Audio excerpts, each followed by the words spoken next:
and welcome to my podcast. This is Anne of Fiber, Floss, and Fiction. Today is Friday, February 14th, 2020. So happy Valentine's Day to you all.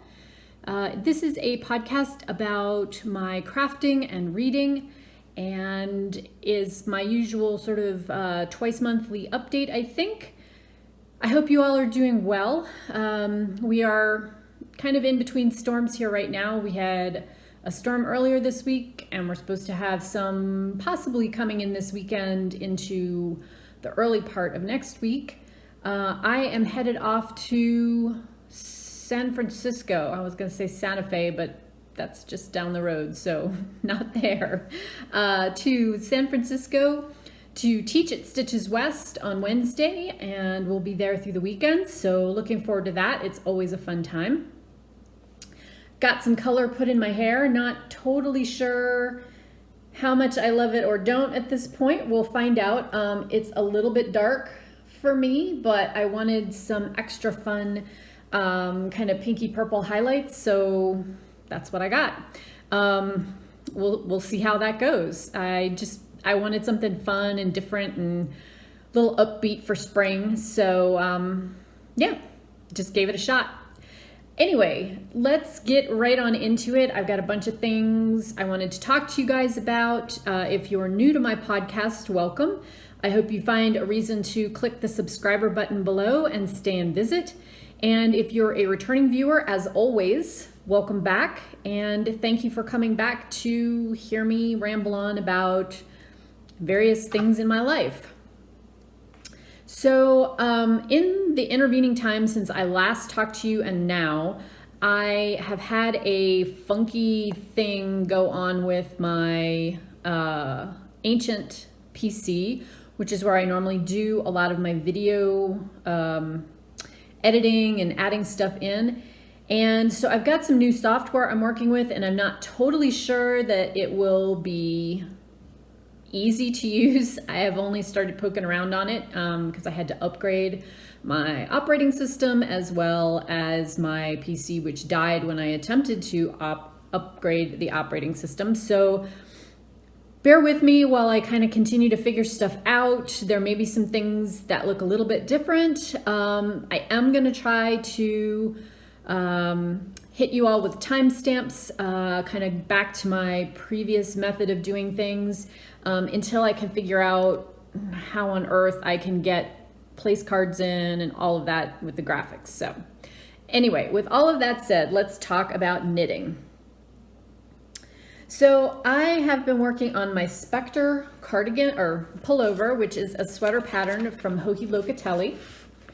It is a fingering weight fade, meaning there's 4 colors of yarn being used in the pattern. It's a yoke construction, top-down yoke construction. So I was knitting it to take to wear when I teach the yoke top-down construction in various and sundry classes. I am teaching that at Stitches West. I'm teaching it at Hartford, which is in Connecticut, which is Stitches United. I will not have this done for Stitches West because I'm not going to kill myself to do that this weekend, but I have finished the body. Purple is a theme in my life. I love this dusty purple. You can obviously tell that since it's what I'm wearing. And these are 4 colors of my Ayrton sock, which is the merino cashmere nylon. You can see there's a fun like trellis work type pattern in the yoke, and that's where all of the increases happen. So this top color is unicorn.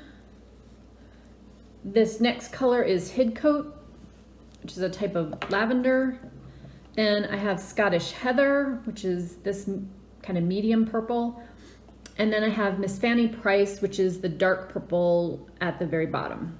So the body is finished, that is done, and I have started on the first sleeve, which will fade in the same way that the body does. So I'm working on the rows where you are moving from the white speckle into this lightest lavender. So that's where I am on that. I should have this finished for Connecticut. I'll probably take it as my travel project and something to work on in the evenings, because it's pretty, now that I've gotten all of the increases and the chart done for the top, it's just very basic ribbing. It's it's knit 1 and purl 5, which I'm actually working on the inside. So I'm knitting 5 and purling 1 and working it in the round. So looking forward to having this to wear, but it will be a little bit before I get there. So well-written pattern, as per Hohi's usual, and I know I'm gonna get a lot of wear out of this, both for teaching classes and just having to wear. The colors are all in my wheelhouse, and I'm highly recommending the pattern. It's a fun knit. So if you're in the market for a top-down pullover, that's a really good one, and it's very fun. Next up, this is gonna probably look really similar to what you saw if you watched my last video, but there has been progress on it, and that is my Herald pattern. It's a shawl pattern by Woolenberry, whose name is Janina Kalo, I believe she says it. And I am knitting this in a hand spun that is merino and tencel. It's a 50-50 blend, and it's a 2-ply yarn. The colorway is called Emo Princess, and it is from Funky Carolina, who is unfortunately no longer dying roving, but love it. And so I have put, I think, about 5 repeats of the 8-row pattern into it. Sorry, it's kind of all mushed up because it was in my bag. Let me knit 5 stitches and then I can spread it out. This is a great travel project. It's a super simple garter stitch lace. It doesn't require a lot of thinking. The only thing that I have done is to add a stitch marker on the right side so that I know when I'm on the right side, because sometimes it's a little difficult to tell. So here is where I am on this. I've got a goodly amount done. It will eventually be worn like that.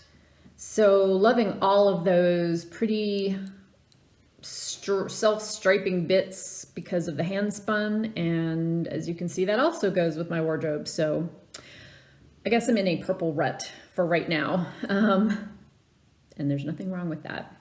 Okay, so no specific goal on that. I'm just working on it as I work on it.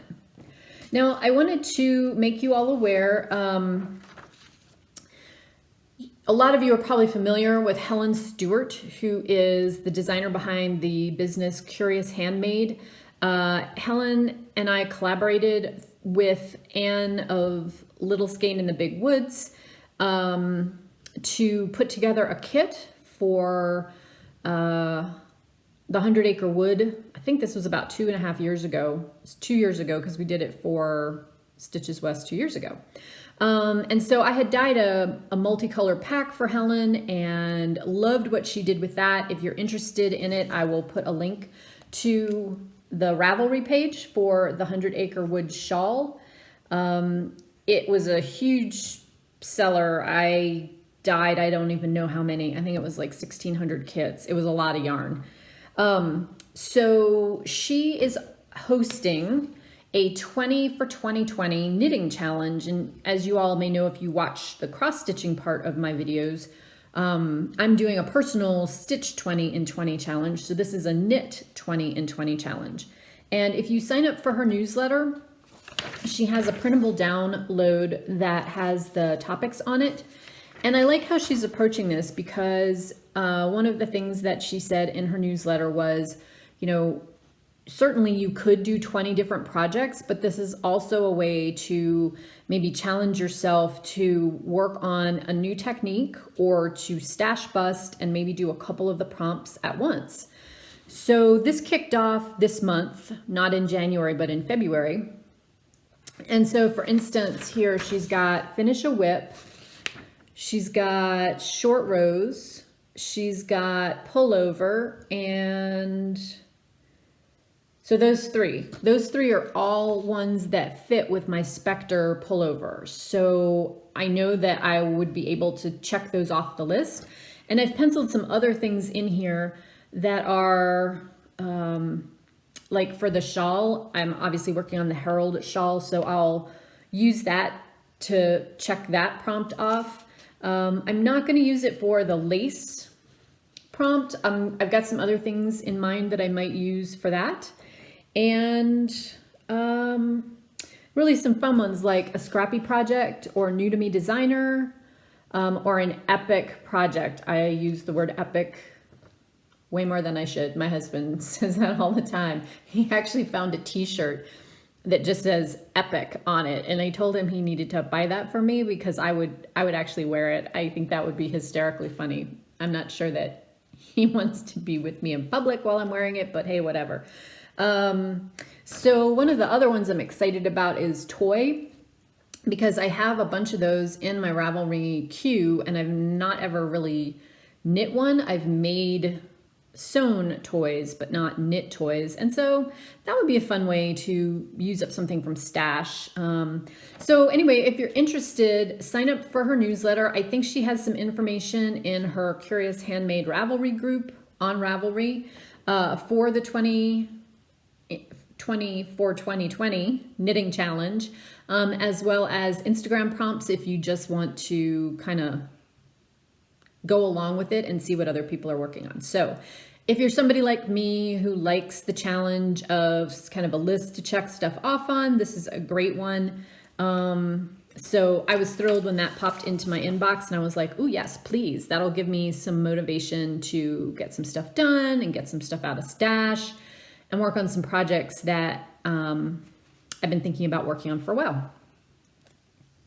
So we're going on now and we're going to talk books. So I have 3 finished books to talk to you all about this week. The first one's relatively short. It's basically a short story. And then the other 2, as always, I will put links to the Goodreads pages down below. So if you think they sound interesting, check them out. The first is a book. This is the short story by Alice Hoffman, who, if you have listened to me for a while, know is one of my favorite writers. She's the author of Practical Magic, as well as, I think, about 25 other books. She has a new one out on World War II, which a friend of mine has highly recommended to me, so that went into the to-be-read pile.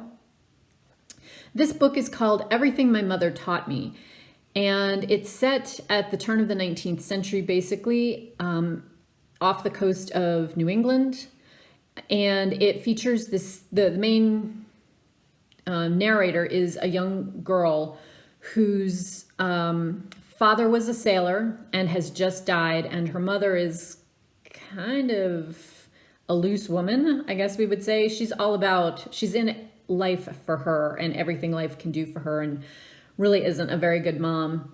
And so when this young girl, she's 12, I think 11 or 12, when her dad dies, she decides to quit talking. And her mother takes the position as a housekeeper on this remote island off the coast of New England that has a lighthouse on it. And she's going to be the lighthouse housekeeper, cook meals for the lighthouse keepers and their families, and do kind of all of the chores to keep the lighthouse up and running.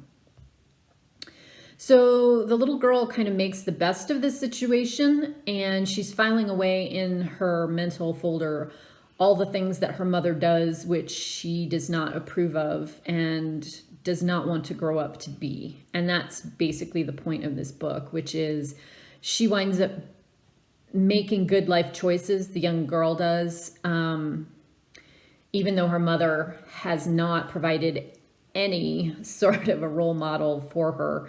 And so the story ends on a good note for the young girl and not on a good note for her mother. It's sort of a cautionary tale and has a little bit of a fairy tale feel to it, even though it doesn't really have magic or anything like that in it. Typical Alice Hoffman writing where the character development is beautifully done. I can completely see the description of this island that they live on in my mind's eye. So a good little read. I think it's on Kindle Unlimited right now. I actually got it, I can't remember if it was that or if it was another kind of freebie promotional thing, but I got it where it came with the Kindle book, so I listened to that. It was only an hour, which was perfect. It was like a weekend walk kind of listen. So another one by Alice Hoffman that I enjoyed. I also finished up the audiobook called Washington Black, which is by E.C. Edguyen, I think is how she says her last name. She is a Canadian writer. She is female, and she is African. Well, she's not African American because she lives in Canada. She's a Black woman, a woman of color, and she is writing about the experience of a young boy who grows up into a young man, beginning with his youth as a slave on a plantation in Barbados in the 1830s. This is not an easy book. There's a lot of things going on in it. I'll just say at the front end, I really liked it. I found it well written. I found it challenging but engaging, so I am recommending it. If you are somebody who has any kind of triggers with violence, this is not a good book for you, because just by the very nature of the subject and when the story is set, this young boy is not treated very well for many parts of the book. When he's a very young boy, he gets tapped by the current plantation owner's brother to basically become his personal manservant, which is the stepping stone that moves him out of the cane fields cutting sugarcane, and is the thing that completely influences his life. This white man stands in as a surrogate father figure. He teaches this young boy how to read and how to think critically. He encourages his artistic talents. This man who has taken him on as his manservant is modeled after that sort of mid-19th century well-off person who has enough money to do scientific experiments and go on expeditions. Think Charles Darwin, maybe, in terms of the things that he wants to investigate in the natural world. And he encourages this in this young boy, and that's a wonderful thing, but it's also an awful thing, because this boy is old enough when he's moved to this position of manservant, and then as the story progresses, to understand that he is Black, which is a minority no matter where they go in their travels, that people look at him with some suspicion. He gets injured in an accident that leaves him with some scars, and so he's even more sort of socially ostracized, because even when he lands in a community that has free Blacks in it, he winds up it's not that he's getting teased, he's basically having people beat him up in alleys because he looks even more different than their difference. He falls in love, he becomes a naturalist, he has amazing adventures, he tries to sort out where his place in the world is, and again, it was a really engaging book, but also a difficult book to read. I really liked listening to it as an audiobook because it gave me time to kind of savor the language and like unfold the story in a very slow way that I think reading might not have for me. So highly recommended. I'm going to look for others of this author's work. Again, I don't know that it's a book for everybody. It's not an easy read in terms of some of the themes and some of the things that happen to this person, whose name is Washington Black. I guess I should say that. That's his name. His name is George Washington Black, and he goes by Wash. That's what he's called. So he is the title character, and he is the person around whom the entire story revolves. So, good read. Historical fiction, but has a lot of things pulled into it that I think are applicable for 21st century deep thought. Then I'm finished up a book called Spinning Silver by Naomi Novik. I read a book of hers last year, really enjoyed it, was glad when this one came out to put it on my to-be-read list. The premise of this book is kind of a retelling of several different Russian and Polish fairy tales. They are more like Grimm's fairy tales than happy Disney fairy tales. The peasants don't eat very well. The winter is very long and cold. I really enjoyed the fact that this author was retelling fairy tales from her youth, but also the fact that she has three main characters, all of whom are female, all of whom are very different, and all of whom are really strong characters in their own right. So right there, it was a winner for me. The stories kind of focus around this young woman, Miriam, whose father is this local village moneylender. They are Jewish, and her father basically lends money to people and never gets it back.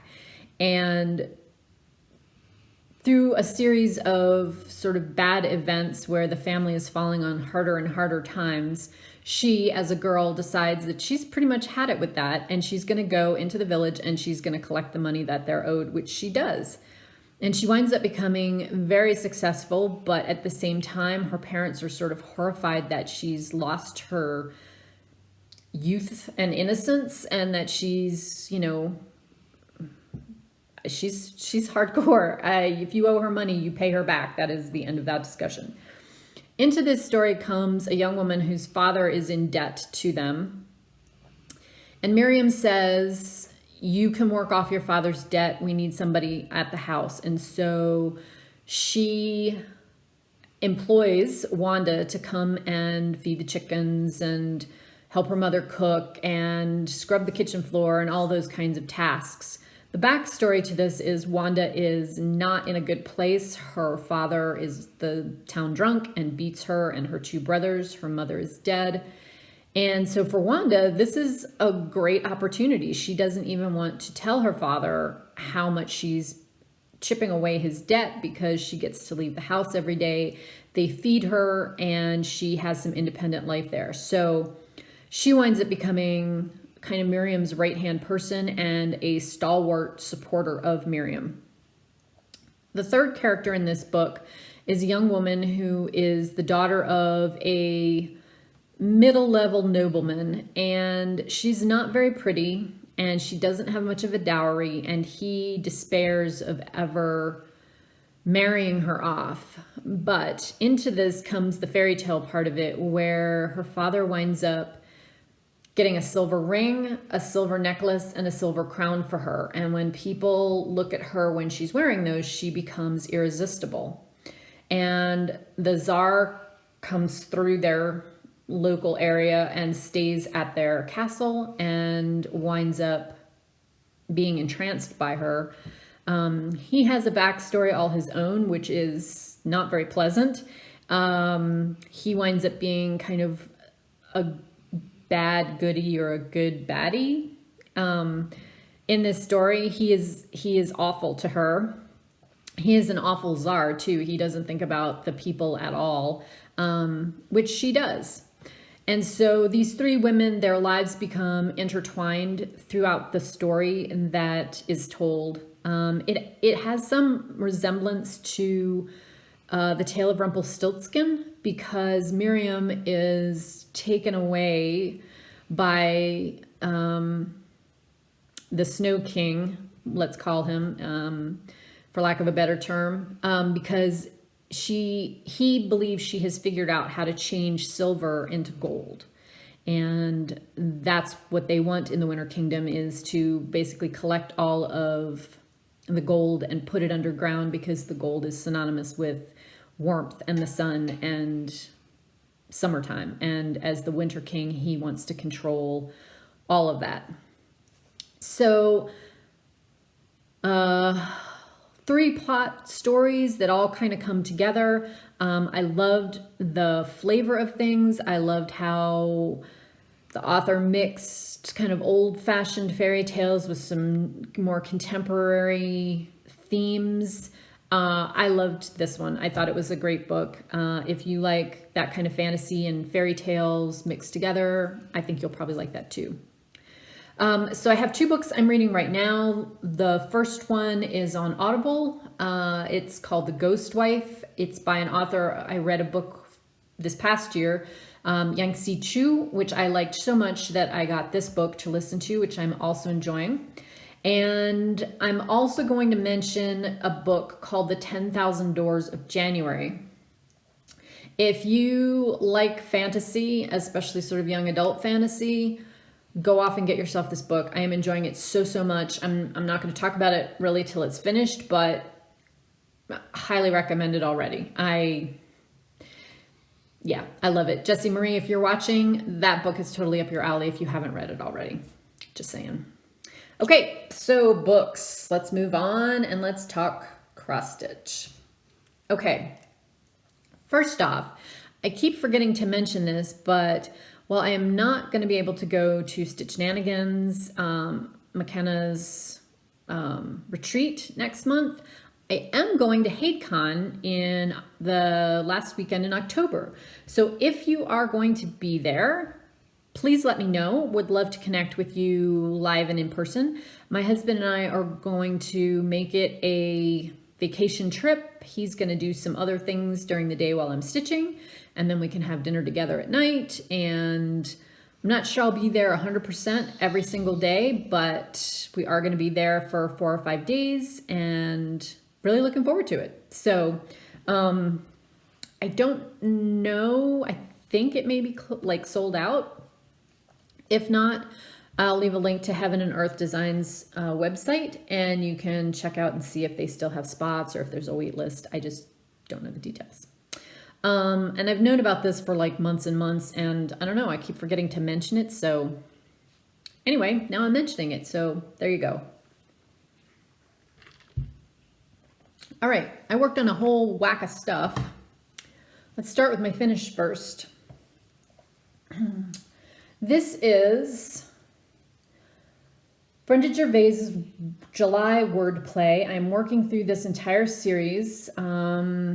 This is the July block. I have stitched it on a 22 count Ariosa in the colorway Buttercream, which is a very pale yellow. And I have stitched it 2/2 using mostly color and cotton threads. There's a few that I placed out, like this is Carriage House Black, which I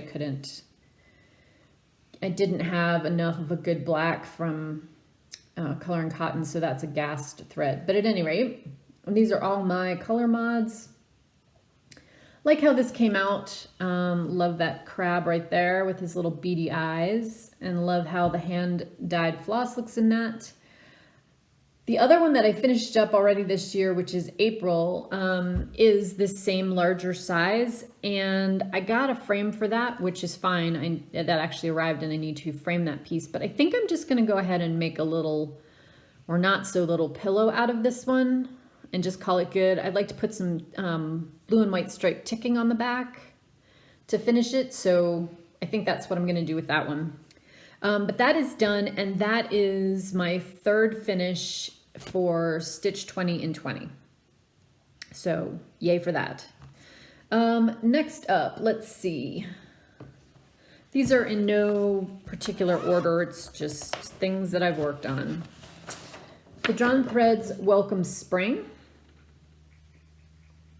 I have Welcome Summer done and Welcome Fall, and I have Spring and Winter left to finish, and I am stitching this 2/2 on a 28 count Monaco, and there is where I am. So I have done the first 4 letters and started on the O, and doing this all with color and cotton hand-dyed threads, because I have a whole bunch of hers from her thread club, and this just gives me an opportunity to actually use them for something. So put 500 stitches in on that. No specific plans for that going forward, just used it for a challenge. So that was good. Next, I worked on Dimensions Gold Petites Christmas Morning Pets. This is the kit Ada, which is 18 count, and the kit threads. And here is where I am on that. I went through this time and I actually put the back stitching in for the cat's face because it was looking really, really creepy with just like 2 eye sockets. Came up here, worked on the hat, and just added in some of the gray and brown that's up there. So this will be out this coming week for more work. It's going to be a travel project for me, and at least I'd like to get 500 stitches put in it over the next week before the end of the month. We'll see how that goes. I never know when I travel because sometimes it's just so crazy busy. I have no time to myself. Other times, especially when I jump time zones to the west, I'm up so early that I might as well do something and be productive. Next, the Prairie Schoolers Autumn Leaves. I did put a little bit more work in on this. I think after you guys saw it last time, I'm working on this longer, narrower piece right there. This is being stitched on a 36 count linen, Zweigart, the colorway Winter Moon, also color and cotton threads. So I finished all of the letters and the leaves, that's the word I'm looking for. Came down here and worked on the squirrel and more letters. And then for this interior block I had posted on Instagram, I'm going to be using, it's the owl here, was the popular vote for what I should place the house or barn out with. So I'm going to insert the owl there. So this is one of the 3 that I'm working on for Cheryl McKinney's Daily 30 group for the scavenger hunt. So I'm not sure when that will be back out, but it will be back out again. It's also on my Stitch 20 and 20 finish list. So that will be done at some point this year. Next.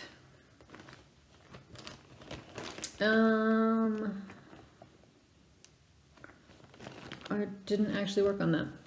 Never mind. Next. This is Joan Elliott's Winter Fairy. I had the pleasure of stitching on this along with Aviatrix Stitcher.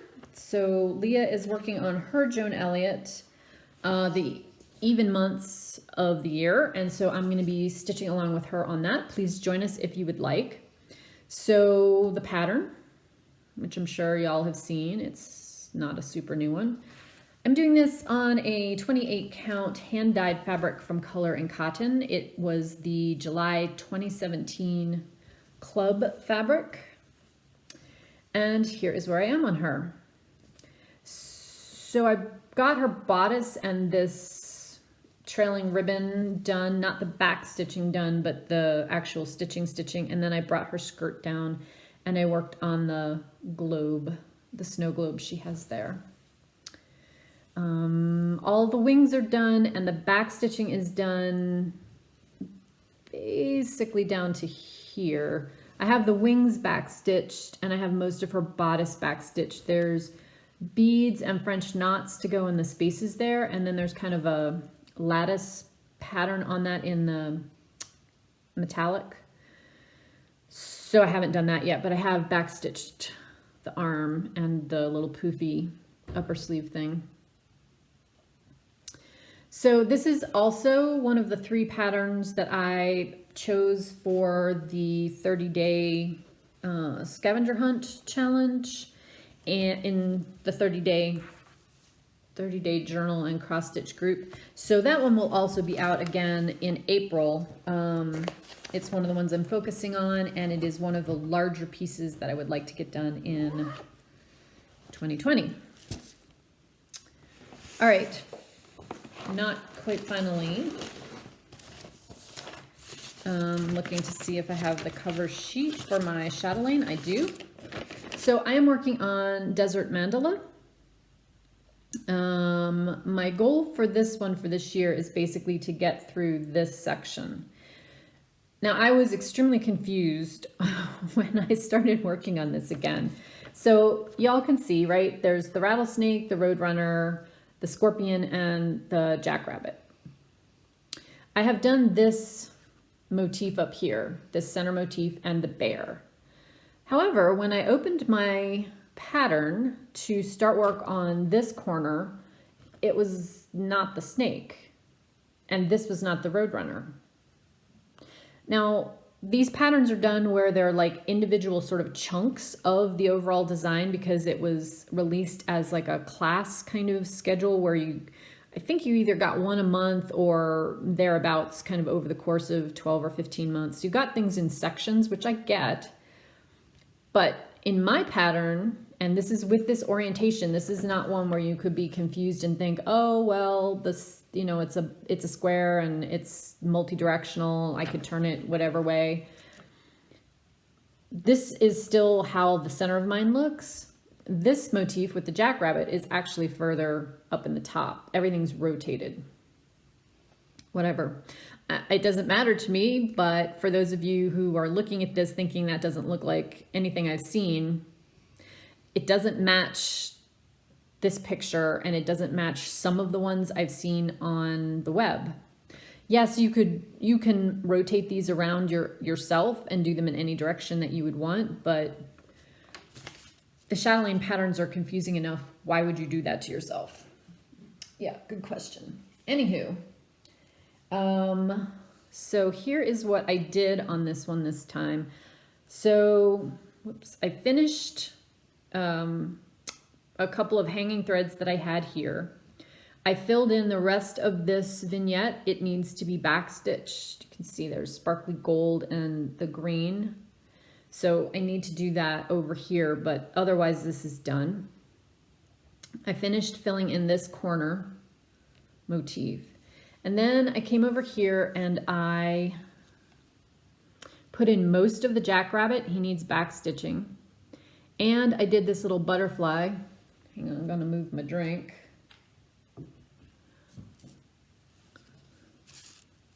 So the butterfly is all beaded except for the back stitching of his little antennae. Love how that came out. The colors in the butterfly are slightly different than charted because I did not get this as a kit from European Cross Stitch. I bought all the beads and everything else, like as onesies myself, which saved me maybe a little bit of money, but not really. So the tubes of beads I have all came with stickers on them saying which colorways were which, and that's great, except that sitting in the plastic bag that they're in, multiple ones of the stickers came off and stuck themselves to other tubes. So when I went to grab what I thought was the right color, it was not. And I didn't notice this until I was about halfway through this.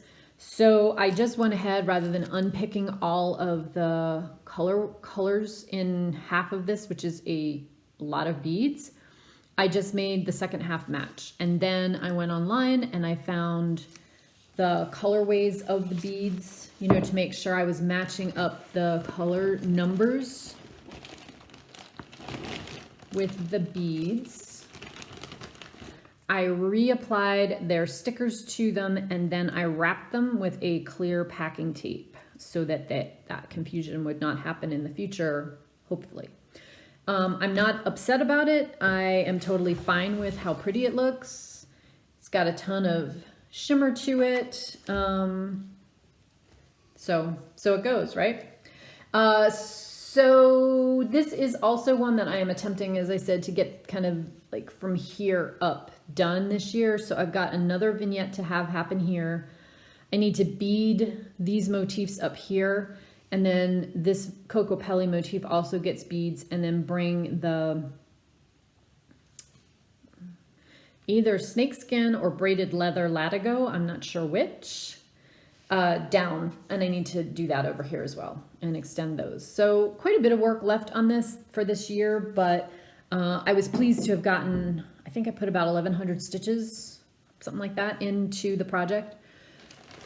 So that was positive. I was happy about that. The other thing that I'm working on but did not bring up to show you because it's still downstairs on my frame, and I will be working on it this weekend for the Full Coverage Fanatics All You Need Is Love weekend challenge, is Once Upon a Fairy Tale. This is my full coverage project, Aimee Stewart artwork, Charted by Heaven and Earth Designs, that I'm doing this supersized max color on. If you follow me on Instagram, you've seen like a gazillion photos of this. I think I'm at like 4,600 stitches on it, and I'm working on this section right here, which is a combination of either insane confetti or really large blocks of color. So I'm kind of trying to flip back and forth between those two extremes. And this part down here that has like the little magical lights in it is very confetti heavy. So I'm doing like one thread to finish however many, sometimes it's one stitch in, you know, like 8,000 stitches, or sometimes it's 4. Do like one thread there and then come up here and pick a solider color to make more progress. So I'll have that to show you next time. I am going to work on that as my full coverage project through the end of the month and see where I get. I did finish up the first of the national parks in that challenge, also in Full Coverage Fanatics. We'll link to the group below.